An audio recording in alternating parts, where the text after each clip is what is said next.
Welcome to rhythm of learning. ഇന്നത്തെ ക്ലാസ്സിൽ നമ്മൾ പഠിക്കാൻ പോകുന്നത് ഇന്ത്യൻ സംസ്ഥാനമായിട്ടുള്ള ഹിമാചൽ പ്രദേശിനെ കുറിച്ചാണ്.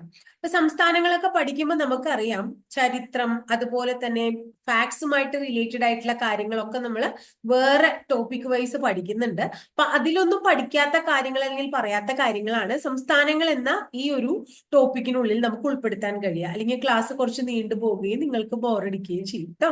അപ്പൊ ക്ലാസ്സിലേക്ക് കടക്കാം. 1971 ജാനുവരി 25 നിലവിൽ വന്ന ഇന്ത്യയിലെ സംസ്ഥാനമാണ് ഹിമാചൽ പ്രദേശ്. 1971 ജാനുവരി 25 ഹിമാചൽ പ്രദേശ് സംസ്ഥാനം നിലവിൽ വന്നത്. ഇനി ഹിമാചൽ പ്രദേശിന്റെ തലസ്ഥാനം ഷിംലയാണ്. പലപ്പോഴും പരീക്ഷയ്ക്ക് ചോദിച്ചിട്ടുള്ള ചോദ്യമാണ് ഷിംല. ഇത് ഇന്ത്യയിലെ ഏറ്റവും ഉയരത്തിലുള്ള സംസ്ഥാനം അല്ലെ, ഏറ്റവും ഉയരത്തിലുള്ള സംസ്ഥാന തലസ്ഥാനം ചോദിച്ചു കഴിഞ്ഞിട്ടുണ്ടെങ്കിൽ ഏതാ പറയാ, നമ്മള് ഷിംലയാ പറയാം. അപ്പൊ ഏറ്റവും ഉയരത്തിൽ സ്ഥിതി ചെയ്യുന്ന തലസ്ഥാന നഗരം കൂടിയാണ് ഏത്, ഷിംല എന്ന് പറയുന്നത്. ഇന്ത്യയുടെ ഏറ്റവും വടക്കേ അറ്റത്തെ സംസ്ഥാനം ഏതാണെന്ന് ചോദിച്ചു കഴിഞ്ഞാൽ ഉത്തരം നമ്മൾ എന്താ പറയേണ്ടത്, ഹിമാചൽ പ്രദേശ് തന്നെയാണ് പറയേണ്ടത്. ഇനി ഹിമാചൽ പ്രദേശിന്റെ തലസ്ഥാനമായ ഷിംലയിൽ തന്നെയാണ് ഇന്ത്യയുടെ ഇന്ത്യയുടെ അല്ല, ഹിമാചൽ പ്രദേശിന്റെ ഹൈക്കോടതിയും സ്ഥിതി ചെയ്യുന്നത്. അപ്പൊ ഹിമാചൽ പ്രദേശിന്റെ തലസ്ഥാനം ഷിംലയാണ്, ഏറ്റവും ഉയരത്തിലുള്ള ഇന്ത്യൻ തലസ്ഥാനമാണ് അത്. ഹൈക്കോടതിയും എവിടെ തന്നെയാണ്, ഷിംലയിൽ തന്നെയാണ്. ഇനി ഹിമാചൽ പ്രദേശിന്റെ ഔദ്യോഗിക ഭാഷ ഏതാണ് എന്ന് ചോദിക്കുകയാണെങ്കിൽ നമ്മൾ ഹിന്ദി ഭാഷ പറയുമെങ്കിലും പരീക്ഷയ്ക്ക് കൂടുതൽ ചോദിക്കാറുള്ള ചോദ്യം പഹാരി ഭാഷ പ്രചാരത്തിലുള്ള സംസ്ഥാനം ഏത് എന്നാണ്. അപ്പൊ ഹിമാചൽ പ്രദേശിൽ പ്രസിദ്ധമായിട്ടുള്ള ഒരു ഭാഷയുടെ പേരാണ് ഏത്, പഹാരി ഭാഷ എന്ന് ഓർത്തു വെക്കുക കേട്ടോ. അതുപോലെ തന്നെ ഇന്ത്യയിലെ ആദ്യത്തെ പുക വിമുക്ത സംസ്ഥാനം ഏത് എന്ന് ചോദിച്ചു കഴിഞ്ഞാലും ഹിമാചൽ പ്രദേശ് തന്നെയാണ് പറയേണ്ടത്. ഇന്ത്യയിലെ ആദ്യത്തെ പുക വിമുക്ത സംസ്ഥാനമാണ് ഏത്, ഹിമാചൽ പ്രദേശ്. ഹിമാചൽ പ്രദേശിന്റെ സംസ്ഥാന മൃഗം ചോദിക്കുമ്പോൾ ഹിമപുലിയാണ് ഉത്തരം പറയാ. അവരുടെ സ്റ്റേറ്റ് ആനിമൽ, ഹിമാചൽ പ്രദേശിന്റെ സ്റ്റേറ്റ് ആനിമൽ അല്ലെങ്കിൽ ഒഫീഷ്യൽ ആനിമൽ ചോദിച്ചു കഴിഞ്ഞാൽ ഉത്തരം നമ്മൾ ഏത് പറയണം, ഹിമപുലി എന്ന് ആൻസർ പറയണം. അതോർത്തു വെക്കണം. ഇനി ഇന്ത്യയിലെ തന്നെ ആദ്യത്തെ കാർബൺ വിമുക്ത സംസ്ഥാനവും ഹിമാചൽ പ്രദേശാണ്. ഇന്ത്യയിലെ ആദ്യത്തെ കാർബൺ വിമുക്ത സംസ്ഥാനം ഏത് എന്ന് ചോദിച്ചു കഴിഞ്ഞാൽ ഉത്തരം ഏത് തന്നെയാ പറയേണ്ടത്, ഹിമാചൽ പ്രദേശ് തന്നെയാണ് പറയേണ്ടത്. ഇനി അതുപോലെ പ്ലാസ്റ്റിക് ബാഗ് ഒക്കെ ഉണ്ടല്ലോ, അത് നിരോധിച്ച ഇന്ത്യയിലെ ആദ്യത്തെ സംസ്ഥാനവും ഏത് തന്നെയാണ്, ഹിമാചൽ പ്രദേശ് തന്നെയാണ് എന്ന് ഓർത്തു വെക്കുക. അതുപോലെ തന്നെ ഹിമാചൽ പ്രദേശിന്റെ ഒഫീഷ്യൽ ബേർഡ് ഏത്, സംസ്ഥാന പക്ഷി ഏത് എന്നാണ് ചോദ്യമെങ്കിൽ ഉത്തരം വെസ്റ്റേൺ ട്രാഗോബാൻ. എന്താണ് വെസ്റ്റേൺ ട്രാഗോബാൻ എന്ന് പറയുന്നതാണ്, വെസ്റ്റേൺ ട്രാഗോബാൻ എന്ന് പറയുന്നതാണ് ഹിമാചൽ പ്രദേശിന്റെ ഒഫീഷ്യൽ ബേർഡ് എന്ന് നമ്മൾ ഓർത്തു വെക്കണം കേട്ടോ. ഇനി ഈ വിധാൻ മൊബൈൽ ആപ്പ്, ഈ ഒരു മൊബൈൽ ആപ്പിന്റെ പേരാണ് ഈ വിധാൻ മൊബൈൽ ആപ്പ്. അത് പുറത്തിറക്കിയ ആദ്യ സംസ്ഥാനം ഏതാണ്, ഹിമാചൽ പ്രദേശ് ആണ്. ഈ വിധാൻ മൊബൈൽ ആപ്പ് പുറത്തിറക്കിയ ആദ്യ സംസ്ഥാനവും ഏത് തന്നെയാണ്, ഹിമാചൽ പ്രദേശ് തന്നെയാണ് എന്ന് ഓർക്കണം കേട്ടോ. അതുപോലെ തന്നെ ഹിമാചൽ പ്രദേശിന്റെ തലസ്ഥാനമാണ് നമ്മൾ ഷിംല എന്ന് പറഞ്ഞു. ഈ ഷിംല ഉണ്ടല്ലോ, ബ്രിട്ടീഷ് ഇന്ത്യയുടെ കൂടെ വേനൽക്കാല തലസ്ഥാനമായിരുന്നു. അത് ഓർത്തു വെക്കുക. ബ്രിട്ടീഷ് ഇന്ത്യയുടെ വേനൽക്കാല തലസ്ഥാനമായിട്ട് ബ്രിട്ടീഷുകാർ ഭരിക്കുമ്പോൾ അവർ തെരഞ്ഞെടുത്തത് ഏതിനെയാണ്, ഷിംലയെയാണ്. അതുപോലെ തന്നെ നമ്മുടെ ഈ രാഷ്ട്രപതി നിവാസ് സ്ഥിതി ചെയ്യുന്നത് ഷിംലയാണ്. പണ്ട് കാലത്ത് രാഷ്ട്രപതി നിവാസ് എന്നല്ല അത് അറിയപ്പെട്ടിരുന്നത്, വൈസ് റീഗൽ ലോഡ്ജ് എന്നാണ് അറിയപ്പെട്ടിരുന്നത്. എന്താണ് വൈസ് റീഗൽ ലോഡ്ജ്. ഈ രാഷ്ട്രപതി നിവാസ് രൂപകൽപ്പന ചെയ്തത് അല്ലെങ്കിൽ ഡിസൈൻ ചെയ്തത് ആര് എന്ന് ചോദിച്ചു കഴിഞ്ഞാൽ ഹെൻറി ഇർവിൻ ആണ്. ഇപ്പൊ ഹെൻറി ഇർവിൻ രൂപകൽപ്പന ചെയ്ത ബ്രിട്ടീഷ് ഇന്ത്യയുടെ വേനൽക്കാല തലസ്ഥാനമായ ഷിംലയിലാണ് രാഷ്ട്രപതി നിവാസ് കാണപ്പെടുന്നത് എന്ന് ഓർക്കുക. രാഷ്ട്രപതി നിവാസിന്റെ ആദ്യത്തെ പേര് വൈസ് റീഗൽ ലോഡ്ജ് ആണ്. ഈ ഷിംല തന്നെയാണ് ഹിമാചൽ പ്രദേശിന്റെ ഇപ്പോഴത്തെ തലസ്ഥാനം. ഹിമാചൽ പ്രദേശിൽ ഏറ്റവും വലിയ സിറ്റിയും ഏത് തന്നെയാണ്, ഷിംല തന്നെയാണ്. ഇനി ധാരാളം ആപ്പിൾ പ്രൊഡക്ഷൻ നടക്കുന്ന സ്ഥലമാണ്, ആപ്പിൾ ഉൽപാദനം ഏറ്റവും കൂടുതലുള്ള ഇന്ത്യയിലെ സംസ്ഥാനമാണ് ഹിമാചൽ പ്രദേശ്. അതുകൊണ്ട് ഇന്ത്യയുടെ ആപ്പിൾ സംസ്ഥാനം എന്ന് വിളിക്കുന്നത് ഏതിനെയാണ്, ആപ്പിൾ സ്റ്റേറ്റ് ഓഫ് ഇന്ത്യ എന്നറിയപ്പെടുന്നത് ഹിമാചൽ പ്രദേശ് ആണ്. ഇന്ത്യയുടെ പഴക്കൂട എന്നും ഏതറിയപ്പെടുന്നു, ഹിമാചൽ പ്രദേശ്. ആപ്പിൾ സ്റ്റേറ്റ് എന്ന് വിളിക്കുന്നുണ്ട്, പഴക്കൂടാന്ന് വിളിക്കുന്നുണ്ട്. അതൊക്കെ ഇതിനെ വിളിക്കണേ ഹിമാചൽ പ്രദേശിനെയാണ് കേട്ടോ. അതുപോലെ ഋതുക്കളുടെ സംസ്ഥാനം എന്താ? ഋതുക്കളുടെ സംസ്ഥാനം, ഇന്ത്യയുടെ പർവ്വത സംസ്ഥാനം. അപ്പൊ എന്തൊക്കെ പേരുണ്ട്? ഋതുക്കളുടെ സംസ്ഥാനം എന്ന് വിളിക്കുന്നു, ഇന്ത്യയുടെ പർവ്വത സംസ്ഥാനം എന്ന് വിളിക്കുന്നു, ആപ്പിൾ കൂട എന്ന് വിളിക്കുന്നു, ഇല്ല ആപ്പിൾ സംസ്ഥാനം എന്ന് വിളിക്കുന്നു, പഴക്കൂട എന്ന് വിളിക്കുന്നു. ഇതൊക്കെ ഇതിനെയാണ് ഹിമാചൽ പ്രദേശിനെയാണ് വിളിക്കണേ. ഇനി ഹിമാചൽ പ്രദേശില് നമുക്കറിയാം ദലൈലാമയുടെ ഒരു ഔദ്യോഗിക വസതി ഉണ്ട്. ആ ഔദ്യോഗിക വസതിയുടെ പേര് പൊട്ടാല പാലസ് എന്നാണെന്നും നിങ്ങൾ കേട്ടിട്ടുണ്ടാവും. ദലൈലാമയുടെ ഔദ്യോഗിക വസതിയാണ് ഏത്? Potala palace. ആ പൊട്ടാല പാലസ് സ്ഥിതി ചെയ്യുന്നത് എവിടെയാണ്? ഹിമാചൽ പ്രദേശിലെ ധർമ്മശാല എന്ന് പറയുന്ന സ്ഥലത്താണ്. അപ്പൊ ഹിമാചൽ പ്രദേശിലെ ധർമ്മശാലയിൽ നമ്മുടെ ദലൈലാമയുടെ ഔദ്യോഗിക വസതി സ്ഥിതി ചെയ്യുന്നു, അല്ലെങ്കിൽ വാസസ്ഥലം സ്ഥിതി ചെയ്യുന്നു, പൊട്ടാല പാലസ് അല്ലെ. ഇനി ഈ ധർമ്മശാല ഉണ്ടല്ലോ, ധർമ്മശാലയ്ക്ക് ഒരു അപരനാമം ഉണ്ട് അത്രേ. ധർമ്മശാലയെ വിളിക്കുന്ന മറ്റൊരു പേര് ലിറ്റിൽ ലാസ എന്നാണ്. അപ്പൊ ലിറ്റിൽ ലാസ എന്ന അപരനാമത്തിൽ അറിയപ്പെടുന്ന സ്ഥലവും ഏത് തന്നെയാണ്? ധർമ്മശാല തന്നെയാണ് എന്ന് ഓർത്തു വെക്കാം. നെക്സ്റ്റ് വൺ, അടുത്തത് ഹിമാചൽ പ്രദേശിന്റെ ശൈത്യകാല തലസ്ഥാനമായിട്ട് തീരുമാനിച്ചിരിക്കുന്നതും ഈ ധർമ്മശാലയാണ്. അപ്പൊ നമ്മൾ ഹിമാചൽ പ്രദേശിന്റെ തലസ്ഥാനം ഷിംല പറഞ്ഞു. ഹിമാചൽ പ്രദേശിന്റെ ശൈത്യകാല തലസ്ഥാനം ചോദിച്ചു കഴിഞ്ഞാൽ ഏതാ പറയണ്ടേ? ധർമ്മശാലയാണ് പറയണ്ടേ. ഇനി ധർമ്മശാലയില് ഒരു സംഭവം കൂടി ഉണ്ട്, ഒന്നിന്റെ ആസ്ഥാനം ഉണ്ട്, അതും കൂടെ ഒന്ന് ഓർത്തു വെക്കൂ.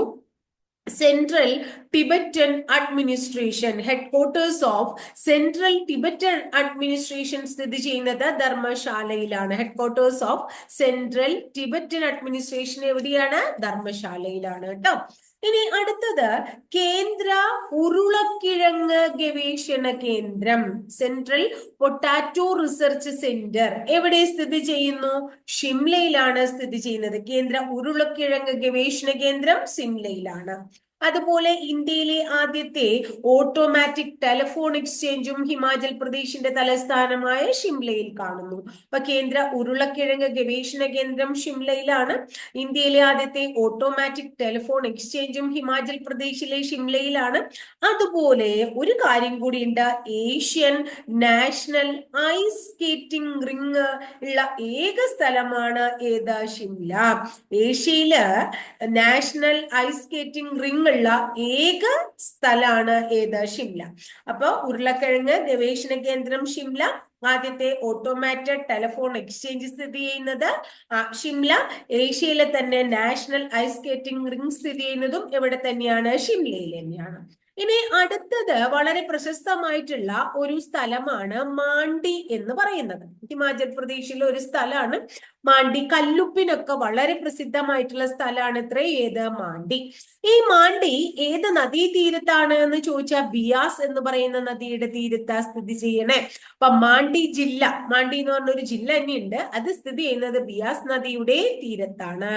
ഇനി ചോട്ടി കാശി, ഹിമാചലിലെ കാശി എന്നൊക്കെ ഇതിനെ വിളിക്കുന്നുണ്ട്, മാണ്ഡിയെ വിളിക്കുന്നുണ്ട്. അപ്പൊ ചോട്ടി കാശി, ഹിമാചലിലെ കാശി, കൂടാതെ മലകളുടെ വാരണാസി എന്നൊക്കെ അറിയപ്പെടുന്ന മാണ്ഡി എന്ന് പറയുന്ന ജില്ല, അല്ലെങ്കിൽ മാണ്ഡി എന്നറിയപ്പെടുന്ന സ്ഥലം ഹിമാചൽ പ്രദേശിൽ ബിയാസ് നദിയുടെ തീരത്തായിട്ട് കാണപ്പെടുന്നു.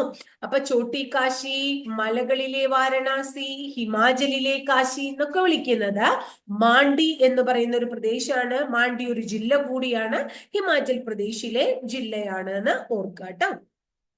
ഇനി ഹിമാചൽ പ്രദേശിലെ പ്രസിദ്ധമായിട്ടുള്ള ഒരു മ്യൂസിയം കാണപ്പെടുന്നു.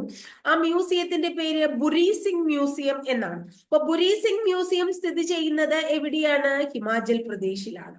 അതുപോലെ ഇവിടെ പ്രസിദ്ധമായിട്ടുള്ള ഒരു തടാകമുണ്ട്, ആ തടാകത്തിന്റെ പേര് രേണുക തടാകം എന്നാണ്.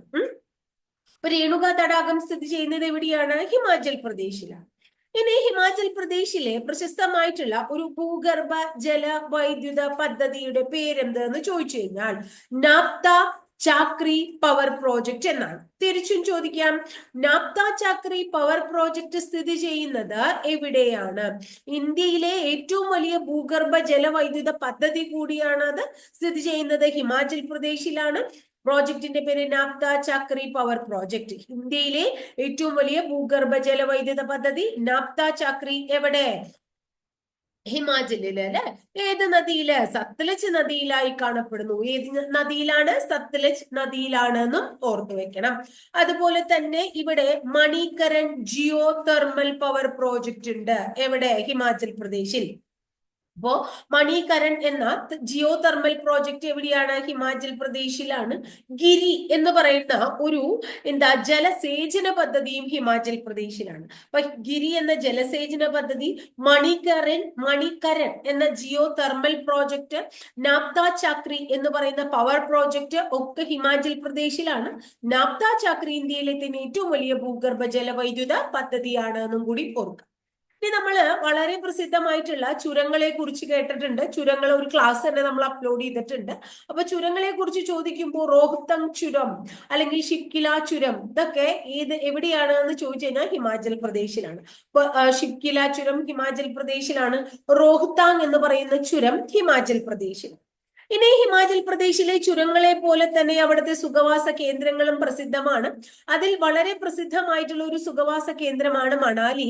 അത് നമ്മുടെ ഇന്ത്യയിലെ തന്നെ ആദ്യത്തെ നിയമനിർമ്മാതാവ് മനു മനുസ്മൃതിയുടെ രചയിതാവായ മനുവിന്റെ പേരിൽ അറിയപ്പെടുന്ന ഒരു സുഖവാസ കേന്ദ്രമുണ്ട്. അത് മണാലിയാണ്. ഏതാണ്? മണാലി.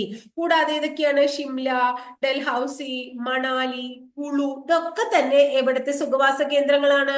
ഹിമാചൽ പ്രദേശിലെ സുഖവാസ കേന്ദ്രങ്ങളാണ് എന്ന് ഓർത്തു വെക്കാട്ടോ. ഇനി അടുത്തത് ഹിമാചൽ പ്രദേശിലെ അപ്പൊ നമ്മൾ മ്യൂസിയം പഠിച്ചു. ചമ്പ എന്ന് പറയുന്ന മ്യൂസിയം, തടാകം പഠിച്ചു, രേണുക എന്ന് പറയുന്ന ഒരു തടാകം, അതുപോലെ ഒരു അണക്കെട്ടുണ്ട് ബക്ര. ഏതാണ് അണക്കെട്ട്? ബക്ര. പ്ലസ് ഒരു വെള്ളച്ചാട്ടം ഉണ്ട്, അത് ചാന്ദ്വിക് എന്നാണ്. അപ്പൊ ചാന്ദ്വിക് എന്ന വെള്ളച്ചാട്ടം എവിടെയാന്ന് ചോദിച്ചു കഴിഞ്ഞാൽ ഹിമാചൽ പ്രദേശിലാണ് എന്ന് നിങ്ങൾക്ക് അറിയണം കേട്ടോ.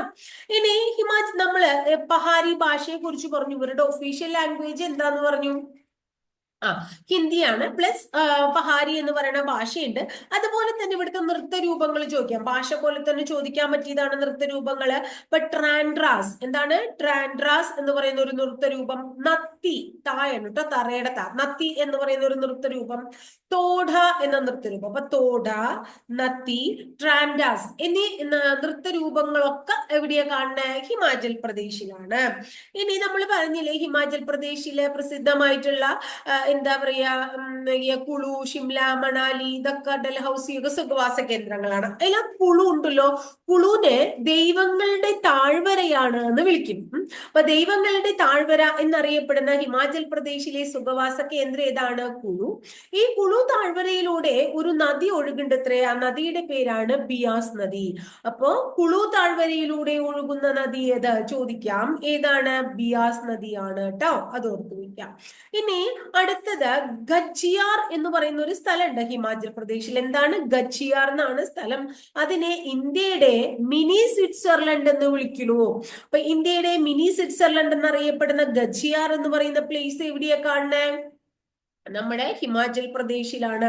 ഇനി ലോകത്ത് ഏറ്റവും ഉയരത്തിലുള്ള ക്രിക്കറ്റ് ഗ്രൗണ്ട് എവിടെയാ സ്ഥിതി ചെയ്യുന്നത്? ഹിമാചൽ പ്രദേശിലാണ്. ഗ്രൗണ്ടിന്റെ പേരറിയോ? ചൈൽ ഗ്രൗണ്ട് എന്നാണ്.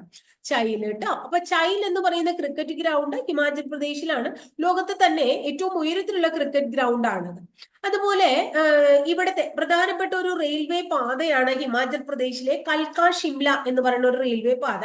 ആ റെയിൽവേ പാതയ്ക്ക് ഒരു പ്രത്യേകതയുണ്ട്. എന്തറിയോ? യുനെസ്കോന്റെ ലോക പൈതൃക പട്ടികയിൽ സ്ഥാനം പിടിച്ച ഹിമാചൽ പ്രദേശിലെ റെയിൽവേ പാതയാണ്. അപ്പൊ യുനെസ്കോ ലോക പൈതൃക പട്ടികയിൽ ഇടം നേടിയ ഹിമാചൽ പ്രദേശിലെ റെയിൽവേ പാത കൽക്ക ഷിംല റെയിൽവേ പാത എന്ന് ഓർത്തു വെക്കുക കേട്ടോ.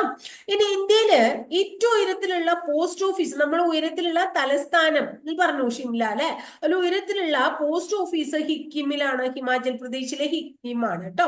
ഏറ്റവും ഉയരത്തിലുള്ളത് ഹിമാചൽ പ്രദേശിലെ ഹിക്കിം എന്ന് പറയുന്നതാണ്. ഇനി നമുക്ക് ഇവിടുത്തെ ഒരു ഡാമിനെ കുറിച്ച് പരിചയപ്പെടാം. ഒരു ഡാമിന്റെ പേരാണ് പോങ് ഡാം.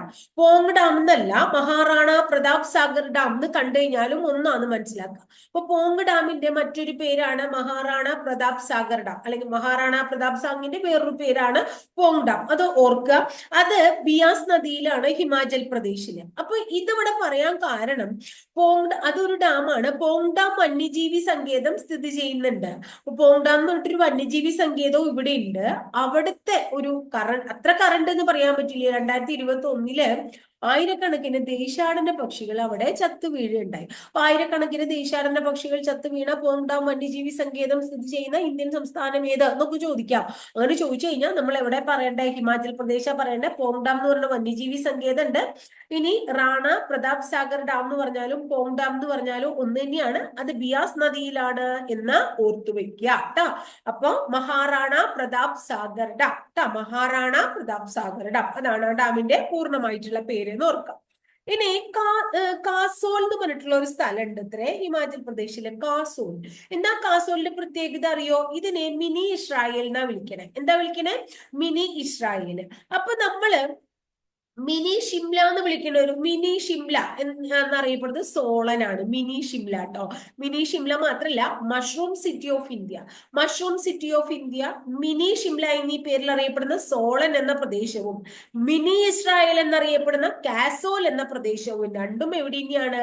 ഹിമാചൽ പ്രദേശിൽ തന്നെയാണ് കാണപ്പെടുന്നതെന്ന് ഓർക്കുക. അതുപോലെ തന്നെ സോളനും ഹിമാചൽ പ്രദേശിലാണ്. സോളന്റെ ഒരു പ്രത്യേകത എന്താണ്? City of red gold. City of red gold ഏതാണ്? സോളനാണ്. അപ്പൊ സിറ്റി ഓഫ് റെഡ് ഗോൾഡ് എന്നറിയപ്പെടുന്ന Solan, mushroom city of India എന്നറിയപ്പെടുന്നത് ഏതാണ്? സോളൻ, മിനി ഷിംല എന്നറിയപ്പെടുന്നത് സോളൻ. ഇതൊക്കെ സോളന്റെ പേരുകളാണ് കേട്ടോ. ഇനി നമുക്ക് എല്ലാവർക്കും അറിയുന്നതാണ്, എന്നാലും ഞാൻ ഒന്നുകൂടി പറയുന്നുള്ളൂ. 1972 ജൂലൈ 2-നാണ് സിംല കരാർ ഒപ്പിട്ടത് അല്ലെ. ഇന്ത്യയും പാകിസ്ഥാനും തമ്മിൽ സിംല കരാർ ഒപ്പുവെച്ചത് നമ്മുടെ പ്രധാനമന്ത്രിയായിരുന്ന അന്നത്തെ പ്രധാനമന്ത്രി 72-ൽ ഇന്ദിരാഗാന്ധി ആയിരുന്നു എന്നറിയാം. പാകിസ്ഥാന്റെ പ്രസിഡന്റ് സുൽഫിക്കർ അലി ഭൂട്ടോയും തമ്മിലാണ് എന്ത് സിംല കരാറ് ഒപ്പിട്ടത്. അപ്പൊ ഇപ്പൊ ഒക്കെ ചോദിക്കാൻ സാധ്യതയുള്ളതാണ്, പാകിസ്ഥാനുമായിട്ട് ഇപ്പൊ നമ്മൾ പ്രശ്നങ്ങളും കാര്യങ്ങളൊക്കെ നടക്കണു എന്നുള്ളതുകൊണ്ട് ഇതൊക്കെ ചോദിച്ചു കൂടായികയില്ല. അപ്പൊ അതുകൊണ്ട് നമ്മൾ ഓർത്തു വെക്കുക. അതുപോലെ തന്നെ നമ്മൾ ലീല സേത്ത് എന്ന് പറയുന്ന ലേഡിയെ കുറിച്ചിട്ട് എപ്പോഴും പരീക്ഷയ്ക്ക് ചോദിച്ച് കണ്ടിട്ടുണ്ട്. അവരാരാണ്? ഇന്ത്യയിൽ ആദ്യമായിട്ട് ഹൈക്കോടതി ചീഫ് ജസ്റ്റിസ് പദവിയിലെത്തിയ വനിതയാണ്. ഹിമാചൽ പ്രദേശിലെ ലീല സേത്ത് കേട്ടോ, അത് ഓർക്കാം. അപ്പൊ ഇത്രയൊക്കെയാണ് പ്രധാനമായിട്ടും നമുക്ക് ഏത് സ്ഥലത്തെ കുറിച്ച് പഠിക്കാനുള്ളത്. ഹിമാചൽ പ്രദേശ് എന്ന് പറയുന്ന ഇന്ത്യയുടെ വളരെ പ്രസിദ്ധമായിട്ടുള്ള വടക്ക് ഭാഗത്ത് സ്ഥിതി ചെയ്യുന്ന ഇന്ത്യയുടെ പഴക്കൂട അല്ലെ, ആപ്പിൾ സംസ്ഥാനം, പർവ്വത സംസ്ഥാനം, ഋതുക്കളുടെ സംസ്ഥാനം എന്നൊക്കെ പേരിൽ അറിയപ്പെടുന്ന ഹിമാചൽ പ്രദേശിനെ കുറിച്ച് നമുക്ക് പഠിക്കാനുള്ളത്. അപ്പൊ ക്ലാസ് ഇഷ്ടമായി എന്ന് വിചാരിക്കണു നിങ്ങൾക്ക്. വളരെ ഓരോ സ്റ്റേറ്റ് പഠിക്കുമ്പോൾ ഓരോ ഭാഗങ്ങളും മുക്കും മൂലയൊക്കെ ആയിട്ട് നമ്മൾ ചെറിയ രീതിയിൽ അതിങ്ങനെ പഠിച്ചു പോയി കഴിഞ്ഞാൽ പരീക്ഷയ്ക്ക് വളരെയധികം എളുപ്പമായിരിക്കും. അപ്പൊ ക്ലാസ് കേട്ടിട്ടാണ് പഠിക്കാൻ താല്പര്യമുള്ളവരെന്നുള്ള അങ്ങനെ തന്നെ പഠിക്കുക. പക്ഷെ എന്റെ അഭിപ്രായത്തിൽ എപ്പോഴും നമ്മൾ നോട്ട് എഴുതിയെടുത്ത് ഭംഗിയായിട്ട് പഠിക്കണം എന്നാണ് ഞാൻ പറയാ. അങ്ങനെ പഠിക്കാനായിട്ട് ശ്രമിക്കുക. ക്ലാസ് ഇഷ്ടമാവുകയാണെങ്കിൽ തീർച്ചയായിട്ടും ഒന്ന് ലൈക്ക് ചെയ്യുക. കൂടാതെ ഇഷ്ടപ്പെട്ട ക്ലാസ്സുകൾ നിങ്ങളുടെ കൂട്ടുകാരിലേക്ക് ഷെയർ ചെയ്ത് എത്തിക്കാൻ ശ്രമിക്കുക. ആദ്യമായിട്ട് ചാനൽ കാണുന്ന കുട്ടികൾ ചാനൽ ഒന്ന് സബ്സ്ക്രൈബ് ചെയ്യുക കേട്ടോ. അപ്പൊ അടുത്ത ദിവസം വളരെ നല്ലൊരു ടോപ്പിക്കുമായി നമുക്ക് വീണ്ടും കാണാം കേട്ടോ.